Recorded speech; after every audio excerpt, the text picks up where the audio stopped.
নমস্কার, আপনাদের প্রত্যেককে ইংলিশ টিউশনে সুস্বাগতম। হার্ট অ্যান্ড সোল এই ইংরাজি ইডিয়মটার বাংলা অর্থ হলো সর্বান্তকরণে, সম্পূর্ণরূপে, আন্তরিকভাবে বা মনে প্রাণে, অর্থাৎ টোটালি অর সিনসিয়ারলি।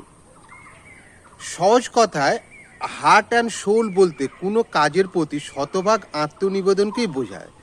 অর্থাৎ কোনো কাজের প্রতি নিজেকে সম্পূর্ণভাবে সমর্পণ করা বা কোনো কাজের প্রতি নিজেকে সম্পূর্ণ আত্মনিয়োগ করাকেই হার্ট অ্যান্ড সোল বলা হয়।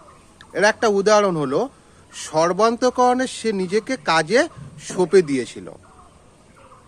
হি threw himself heart and soul into the work.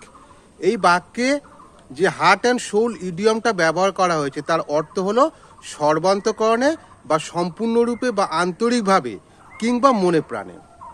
ধন্যবাদ।